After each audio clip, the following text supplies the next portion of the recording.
OPT గురించి మాట్లాడుకుంటే sir, సరే తర్వాత స్కూల్ మారుతాడా ఇంకేదో పక్కన పెడితే ఇప్పుడు 4 ఇయర్స్ టెన్యూర్లోనే ఉంటాడు అనుకుంటాం. ఆ 4 ఇయర్స్ టెన్యూరే వాడుకుంటారు అనుకున్నాం.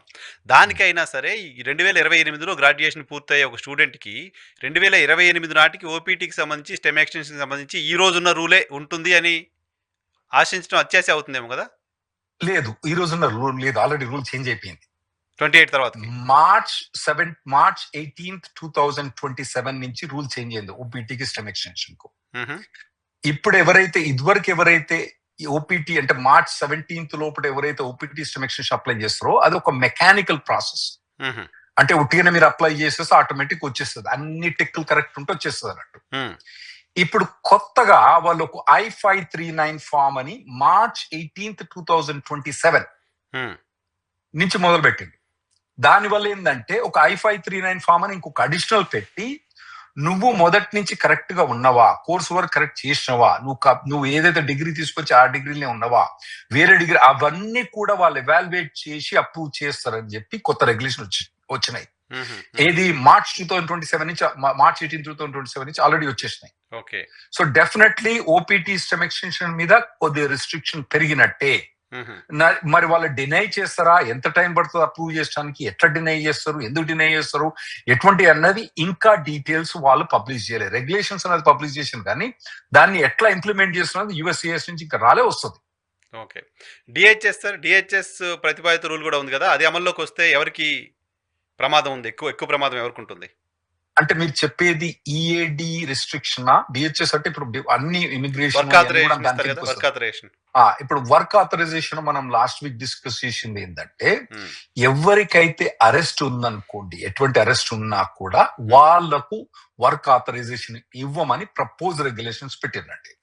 దాని గురించి కమెంట్ పీరియడ్ August 4th, 2027 అంటే ఈ 4-5 రోజులనే ఉన్నది అన్నట్టు. మా వెబ్సైట్ లో పోండి, మీరు కమెంట్ చేయండి. మీరు ఇండియాలో ఉన్నా కమెంట్ చేయొచ్చు, ప్రపోజ్డ్ రెగ్యులేషన్ మీద. మీరు F1 మీద ఉన్నా కమెంట్ చేయొచ్చు, US సిటిజన్ అవసరం లేదు, మీరు H1 మీద. అయితే ఆ ప్రపోజ్ రెగ్యులేషన్ వాళ్ళు ఏం చెప్పినంటే, ఎటువంటి అరెస్ట్ రికార్డు ఉన్నా కూడా మేము ఓపీటీ కానివ్వండి, స్టెమ్ ఎక్స్టెన్షన్ కానివ్వండి, H4 EAD కానివ్వండి, అడ్జస్ట్మెంట్ ఆఫ్ స్టేటస్ EAD కానివ్వండి, మేము ఇవ్వము అని అంటున్నాం. దీని వల్ల మనోళ్ళకు చాలా దెబ్బ పడుతుందండి.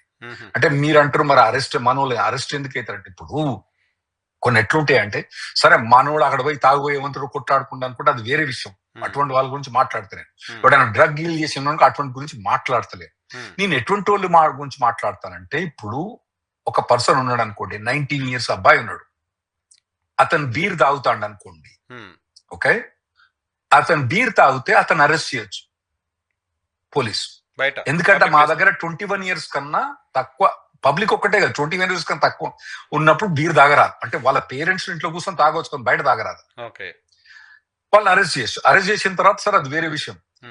అయితే ఇప్పుడు వీళ్ళు చెప్పే DHS రెగ్యులేషన్ ఏంటంటే, అరెస్ట్ అయినంత మాత్రాన కన్విక్షన్ కూడా అక్కర్లేదు.